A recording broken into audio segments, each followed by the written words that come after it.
하나님의 말씀은 에베소서 3장 14절에서 21절의 말씀입니다. 이러므로 내가 하늘과 땅에 있는 각 족속에게 이름을 주신 아버지 앞에 무릎을 꿇고 비노니 그의 영광의 풍성함을 따라 그의 성령으로 말미암아 너희 속사람을 능력으로 강건하게 하시오며 믿음으로 말미암아 그리스도께서 너희 마음에 계시게 하시옵고 너희가 사랑 가운데서 뿌리가 박히고 터가 굳어져서 능히 모든 성도와 함께 지식에 넘치는 그리스도의 사랑을 알고 그 너비와 길이와 높이와 깊이가 어떠함을 깨달아 하나님의 모든 충만하신 것으로 너희에게 충만하게 하시기를 구하노라. 우리 가운데서 역사하시는 능력대로 우리가 구하거나 생각하는 모든 것에 더 넘치도록 능히 하실 이에게 교회 안에서와 그리스도 예수 안에서 영광이 대대로 영원 무궁하기를 원하노라. 아멘. 건강검진 받을 때 우리가 먼저 해야 될 것이 있습니다. 건강검진 문진표를 작성해야 합니다. 과거에 알았던 질병이나 부모, 형제, 자매가 알았던 질환 또는 사망한 질환에 대해서도 표시를 해야 합니다. 건강에 해로운 흡연이나 음주는 어느 정도 하는지 그것도 문항에 기록을 해야 됩니다. 그리고 건강을 위해 어느 정도의 운동을 하고 계십니까? 라는 질문도 있기 때문에 그 문진표에 작성을 해야 됩니다. 저는 건강검진을 한 후에 의사와 면담을 할 때면 문진표를 작성을 해야 되는데 문진표를 작성할 때마다 가족력을 묻는 질문에 대해서 당뇨와 고혈압의 체크를 합니다. 부모님께서 혈압약과 당뇨약을 드시기 때문에 그렇습니다. 건강검진 후에 의사와 면담을 할 때에 의사는 저에게 현재 혈당 수치와 혈압은 정상이지만 가족력이 있으니까 운동을 하시고 꾸준히 검사를 받으십시오라는 이러한 말을 듣습니다. 우리의 속사람, 우리의 이 영적 속사람의 건강검진을 한다면 우리는 무슨 문진표를 작성해야 될까요? 어떠한 문항이 있을까 한번 생각해 보았습니다. 당신은 모태신앙인입니까? 당신은 예배를 잘 드리고 있습니까? 기도 생활과 말씀 읽기는 잘하고 있습니까? 죄를 멀리하고 살고 있습니까? 라는 이러한 문진표가 있을지 모릅니다. 그런데 여러분, 이러한 문진표가 있다 할지라도 이것을 제대로 다 잘 체크했다고 해서 우리의 영혼의 건강성을 증명할 수는 없습니다. 우리가 하나님 앞에서 내 속사람, 우리 속사람은 누가 우리의 건강을 속사람에 대한 건강을 누가 검진해 줍니까? 우리 하나님이 하시는 것입니다. 그렇기 때문에 우리는 나 스스로가 이것을 하고 있으니 나는 영적으로 건강한 사람이야 라고 속단할 수가 없습니다.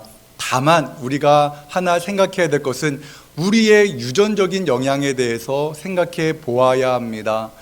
부모의 영적 상황이 아니라 우리의 첫사람, 그러니까 하나님이 창조한 첫사람이 어떠한 유전적인 영향력을 우리에게 주었는가, 영적으로 우리에게 무엇을 유전해 주었는가를 한번 생각해 보아야 합니다. 로마서 5장 12절의 말씀을 우리 함께 같이 읽겠습니다.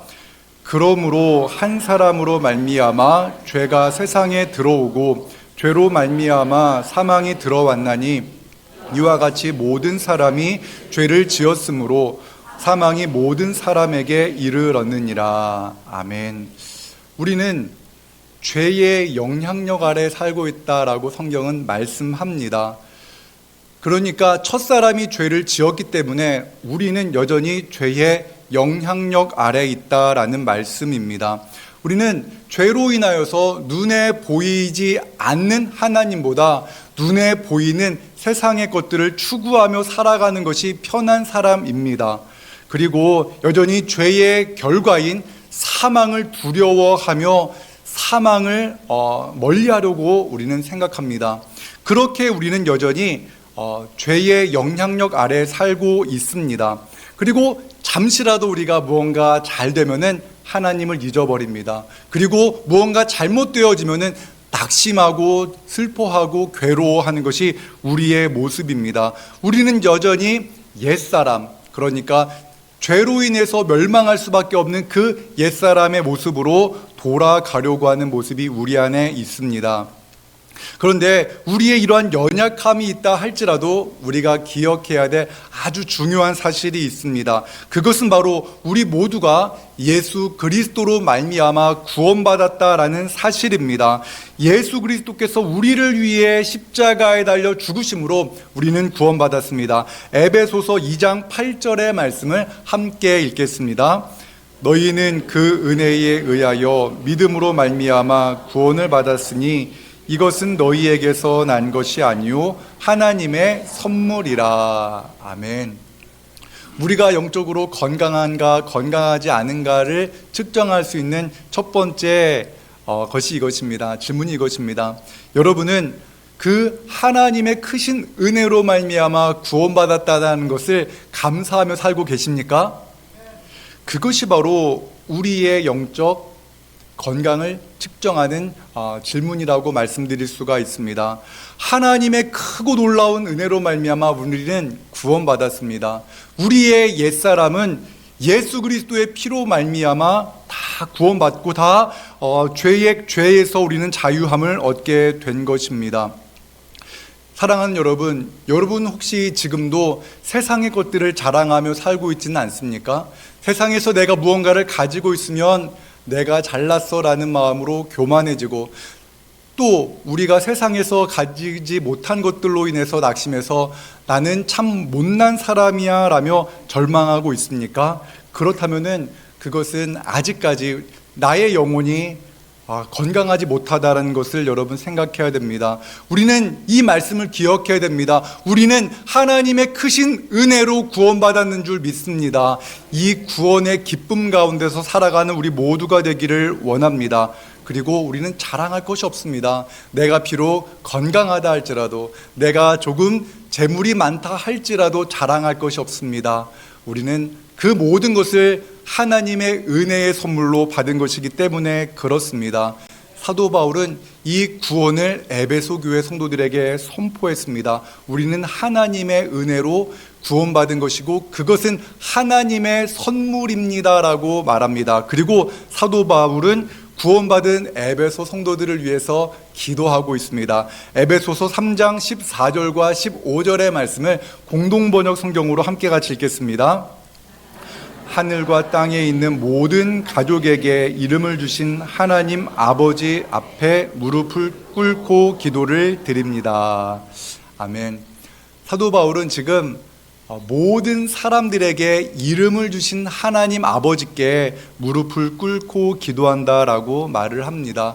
사도 바울은 지금 이 에베소서를 기록할 당시에 감옥에 갇혀 있습니다.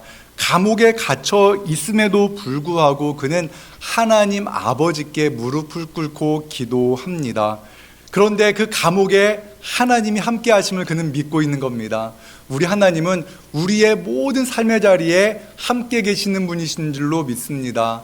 주님께서 말씀하셨습니다. 네가 골방에서 기도할 때도 나는 너의 기도를 듣고 있다 말씀하십니다. 여기서 우리는 속사람이 건강한 사람의 모습을 발견합니다. 속사람이 건강한 사람, 영적으로 건강한 사람은 언제나 어디서나 하나님을 아버지로 고백하며 기도한다라는 것입니다. 건강한 사람은 하나님 아버지께서 자신의 기도를 듣고 계신다는 것을 믿습니다. 더 나아가 건강한 속사람, 영적으로 건강한 사람은 하나님께서 나의 기도에 응답하시고 좋은 것을 주시는 분이심을 믿습니다. 내 기도에 응답하시고 내 기도에 좋은 것을 주시는 분, 그것이 바로 우리 하나님 아버지이신 줄로 믿습니다. 그런데 우리가 알아야 될 것은 하나님께서는 좋은 것으로 응답하시는데 그 좋은 것이 내 기준으로 좋은 것이 아니라 하나님 아버지의 기준으로 좋은 것이다라는 것을 기억해야 됩니다. 누가복음 10장에서는 구하는 자에게 아버지께서 성령을 선물로 주실 것이다 라고 말씀하십니다. 성령을 선물로 주신다는 것이 어떠한 의미인가? 성령님께서는 우리의 연약함을 너무나 잘 아십니다. 성령님은 우리를 위로하시고 우리의 속사람을 새롭게 하시는 분이십니다. 그래서 사도 바울은 에베소 교회 성도들을 위해서 다음과 같이 기도합니다. 에베소서 3장 16절의 말씀을 함께 읽겠습니다. 그의 영광의 풍성함을 따라 그의 성령으로 말미암아 너희 속사람을 능력으로 강건하게 하시오며. 아멘. 사도 바울은 지금 기도를 하고 있는데 무엇을 위해 기도하는가? 하나님, 에베소 교회 성도들의 속사람을 강건하게 하여 주십시오라고 이렇게 기도하고 있습니다. 속사람이 강하다는 것은 무엇입니까?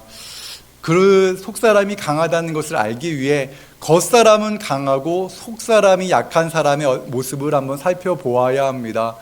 구약 성경에는 겉사람은 참 강하지만 속사람이 약한 사람이 나옵니다. 바로 이스라엘의 첫 번째 왕 사울 왕입니다.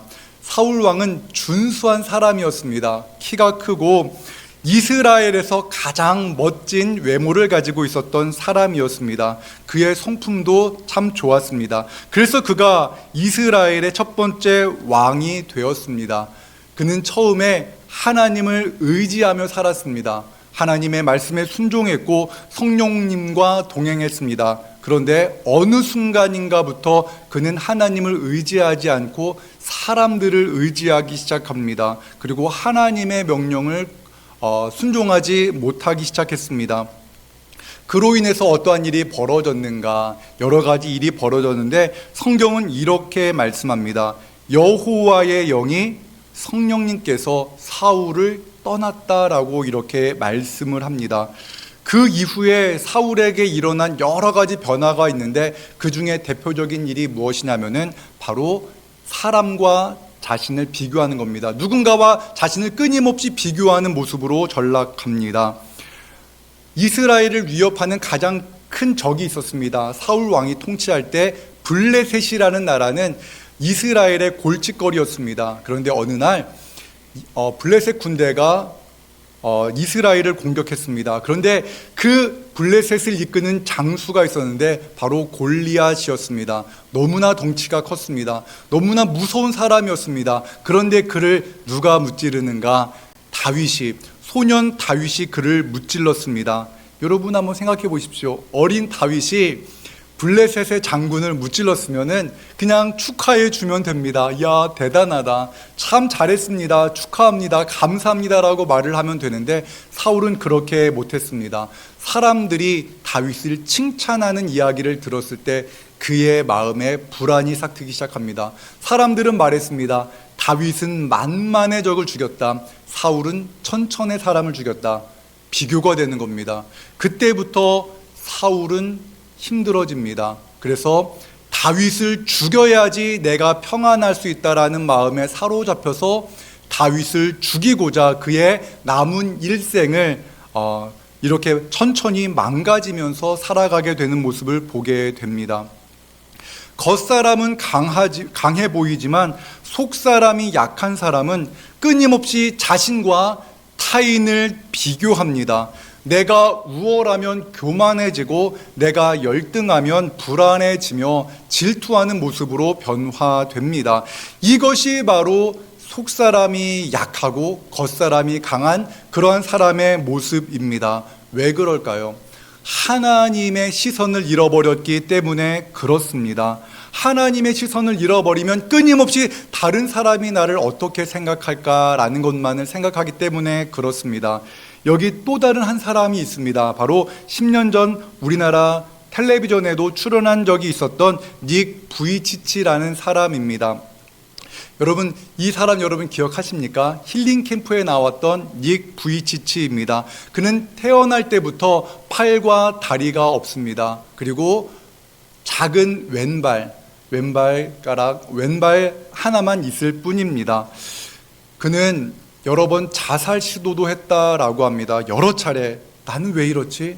내 미래가 너무나 힘이 들어라고 하면서 그는 여러 차례 자살을 시도하기도 했습니다. 그런데 그가 하나님을 만났습니다. 하나님을 만난 후에 그의 삶이 완전히 변화되어졌습니다. 그래서 그를 만난 사람들이 그에게 이러한 질문을 한다고 합니다. 어떻게 당신은 그렇게 행복해 보이십니까? 라는 이러한 질문을 할 때마다 그는 이렇게 대답합니다. 나도 힘들었을 때가 있었습니다. 그러나 나는 하나님을 믿게 되었습니다. 나는 하나님의 피조물입니다. 하나님께서는 나와 같은 이러한 연약한 사람에게도 매우 특별한 계획을 갖고 계심을 내가 알게 되었기 때문에 나는 하나님의 특별한 사랑으로 말미암아 저는 행복합니다라는 그러한 고백을 한다라고 합니다. 타인과 자신을 비교하지 않는 것입니다. 팔과 다리가 정상적인 사람들과 자신을 비교하지 아니하고 하나님의 시선으로 자신을 바라보는 겁니다. 하나님의 시선으로 다른 사람들을 바라보는 겁니다. 그리고 다른 사람들이 그를 안게 허락을 합니다. 다른 사람들이, 건강한 사람들이 이 팔다리가 없는 닉 부이치치를 안고 나면은 회복이 일어난다고 합니다. 이렇게 팔다리가 없는 이렇게 장애인도 이렇게 행복하게 살아가는데 나도 행복해질 수 있다라는 그러한 마음을 갖게 된다라고 합니다. 말씀을 준비하면서 닉 부이치치가 지금은 어떻게 살아가는가, 10년 후에는 어떻게 살아가는가 한번 검색을 해보았더니 4명의 아빠가 되었더라고요. 2남 2녀의 아빠가 되어서 참 행복하게 살아가고 3일 전에도 그의 자신의 페이스북 채널을 통해서 절망 가운데 사로잡혀 있는 사람들에게 절대로 포기하지 말라고, 힘들어도 견뎌내라고 그렇게 말씀을 전하는 것을 보았습니다. 사랑하는 여러분, 성령님은 우리와 함께 하시고 우리의 속사람을 강건케 하시는 분이신 줄로 믿습니다. 우리의 속사람이 강해지면요, 타인과 나를 비교하지 않게 됩니다. 하나님이 나를 얼마나 사랑하는지를 알게 되기 때문에 내가 참 괜찮은 사람이구나, 내가 참 존귀한 사람이구나라는 것을 깨닫게 됩니다. 우리 시간 좌우에 계신 분들에게 그렇게 말해주겠습니다. 당신은 참 존귀하신 분입니다 라고 말해주시기 바랍니다. 당신은 참 존귀한 사람입니다. 사랑하는 여러분, 우리가 우리의 속사람을 강건하게 하기 위해서 해야 될 일이 하나 있습니다. 그것은 바로 그리스도께서 우리의 마음에 계시게 하는 것입니다. 에베소서 3장 17절과 18절의 말씀을 함께 같이 읽겠습니다. 믿음으로 말미암아 그리스도께서 너희 마음에 계시게 하시옵고 너희가 사랑 가운데서 뿌리가 박히고 터가 굳어져서 능히 모든 성도와 함께 지식에 넘치는 그리스도의 사랑을 알고. 아멘. 그리스도께서 우리 안에 계셔야 우리의 속사람이 예수님의 마음으로 나 자신을 바라볼 수 있게 됩니다. 그리스도께서 우리 마음 안에 좌정하셔야 내 형제를 주님의 시선으로 볼 수 있게 됩니다.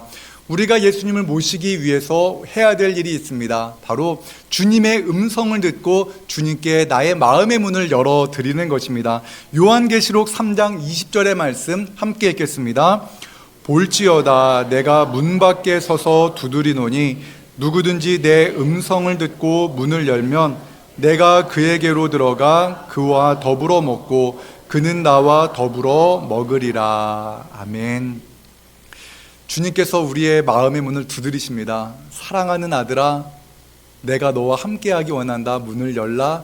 문을 두드리십니다. 그런데 우리가 문을 열었는데 우리의 마음이 정돈되어져 있지 않고 우리 마음의 집이 청소되어져 있지 않으면 우리의 마음의 집에 예수님을 초청하기가 어렵습니다. 내 마음 그리스도의 집이라는 책에서 저자는 내 마음에 예수님을 초대하기 위해서는 내 마음의 집이 정리되어져 있어야 된다라는 말을 합니다. 여러분, 집안이 청소가 되어져 있지 않으면 누군가 손님을 모셔드리기가 좀 부담스러울 때가 있잖아요. 그래서 어떤 분은 이런 말씀을 하세요. 목사님, 1년에 한 번 대신방이 꼭 있어야 됩니다. 대신방이 있어야 1년에 한 번 집안 대청소를 합니다 라면서 자신은 대신방이 좋다고, 그래야지 대청소를 한다라는 말을 하신 분의 이야기도 들었습니다. 우리가 집안을 정리하기 위해서 해야 될 것이 있는데, 정리의 기술이라는 책에서 집안을 정리하기 위해서 제일 먼저 해야 될 것이 있는데, 그것은 바로 사용하지 않는 것들을 버리는 것이다라는 겁니다. 여러분, 버리지 않으면 집안이 정리가 안 된다고 하더라고요. 그런데 정리하기 어려워하는 사람들의 특징은 버리지 못한다는 거예요. 언젠간 쓰겠지라고 하면서 10년 전에 입었던 원피스를 안 버리는 거예요. 체형이 달라졌는데도 그렇게 그냥 두고 있는다고 합니다. 그래서 전문가를 모셔와서 그렇게 정리를 하기도 한다고 합니다. 그러면 전문가가 와가지고 20리터 그 쓰레기 봉투에 뭐 30개, 40개, 많게는 50개까지도 그 쓰레기를 버린다고 합니다. 물론 그 전문가의 도움이 없으면 정말 정리 어려운 분들은 정리하기 어렵다고 합니다. 그렇다면 우리의 마음의 집을 정리하기 위해서 우리가 어떻게 해야 될까? 우리 예수님을 우리 마음을 청소하는 데 모시고 들어가야 합니다. 우리 주님께서 우리의 마음에서 버려야 할 모든 것들을 정리해 주실 것입니다. 사람에게 받았던 상처들을 다 버리십시오. 그냥 남겨두지 말고 다 버려야 됩니다. 어린 시절에 받았던 상처들도 버리십시오. 열등감도 다 버리시기 바랍니다. 내일에 대한 염려, 걱정도 다 버려야 됩니다. 돈이 많으면 내 미래가 행복해질 거야 라는 헛된 그러한 마음도 버려야 됩니다. 우리 주님과 함께 있을 때 그 모든 것들을 버릴 수가 있습니다. 에베소서 3장 19절의 말씀 새번역 성경으로 함께 같이 읽겠습니다. 지식을 초월하는 그리스도의 사랑을 알게 되기를 빕니다. 그리하여 하나님의 온 충만하심으로 여러분이 충만하여지기를 바랍니다. 아멘. 지식을 초월하는 그리스도의 사랑, 예수님의 사랑을 알게 되면 예전에 있었던 그 마음의 상처, 내가 추구하고 있었던 그 헛된 것들이 우리 마음에서 자연스럽게 버려진다라는 말씀입니다. 한 성도님과 이야기를 나누었습니다. 그분은 모태신앙으로 태어나서 교회를 떠난 적이 없는 그러한 성도님이었습니다. 30대부터 사업을 시작해서 자기 자신의 자기 또래의 사람들보다 많은 재물을 모았다고 합니다. 그리고 서울에서 50평대 아파트도 장만해서 잘 살았다고 합니다. 그런데 어느 순간부터인가 70평대 아파트에 살면 어떤 기분일까라는 마음이 들기 시작했다고 합니다. 그리고 마음에 감사가 조금씩 사라지기 시작했다라고 합니다. 참 열심히 사업을 했다고 합니다. 돈은 점점 더 많이 쌓여지고 건강을 잃으면 안 돼, 돈이 많아도 건강 잃으면 안 돼라는 마음으로 열심히 운동도 했다고 합니다. 그런데 어느 날 열심히 운동을 하고 소변을 보는데 소변에서 피가 나왔다고 합니다. 그래서 병원에 가서 검사를 받아보았더니 신장암이라는 결과를 받았다고 합니다. 마음이 무너졌다고 합니다.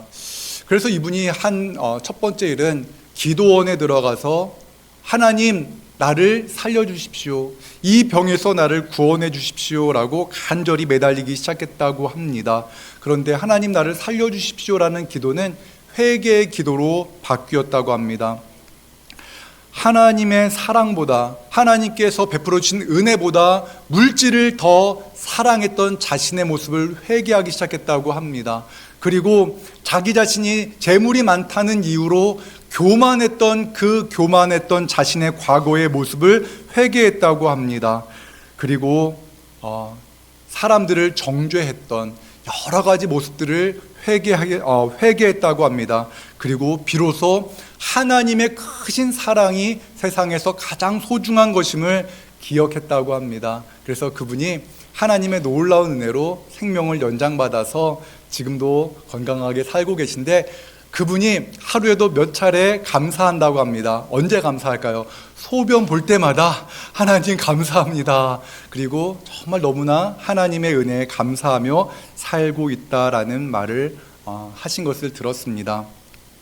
주님 안에서 나 자신이 어떠한 존재인가를 발견하게 되면 비로소 내가 얼마나 소중한지를 발견하게 됩니다. 사도 바울은 이것을 우리에게 말씀합니다.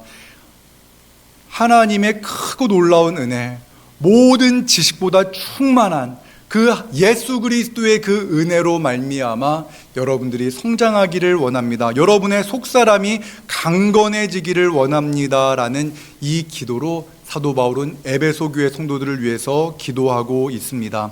이것이 바로 교회를 향한 사도 바울의 비전이고, 이 비전이 바로 속사람이 강건해지기를 원하시는 것이 우리 주님의 마음인 줄로 믿습니다. 앞서 저는 고혈압과 당뇨병에 대한 유전적 요인을 갖고 있다라는 말씀을 드렸습니다. 그래서 저는 이것을 기억하려고 노력합니다. 제가 유전적인 요인을 가지고 있다라는 것을 잊고 나는 지금 건강해라는 마음으로 살아가면요, 저는 먹고 싶은 것 막 먹고 운동은 하나도 하지 않게 되더라고요.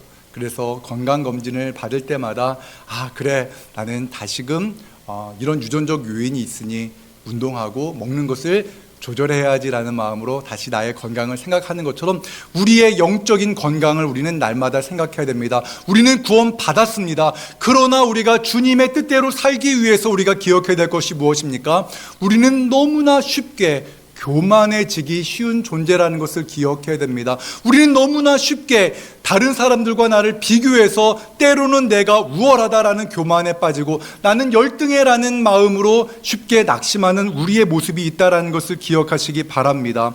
우리가 늘 기억해야 될 것이 무엇입니까? 하나님은 나를 너무나 사랑하신다는 것입니다.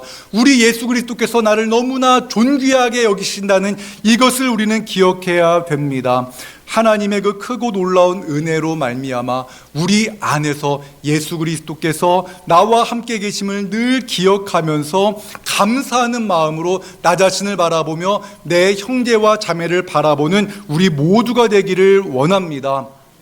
우리 진지동 교회가 하나님이 기뻐하시는 교회, 하나님을 기뻐하는 교회가 되기를 원합니다. 특별히 우리가 예배를 통하여서 우리와 함께 하시는 그 예수 그리스도의 은혜를 경험함으로 말미암아 우리의 시선이 변화되어지는 그러한 놀라운 은혜가 있기를 주님의 이름으로 축원합니다. 사랑과 은혜 하나님 감사합니다.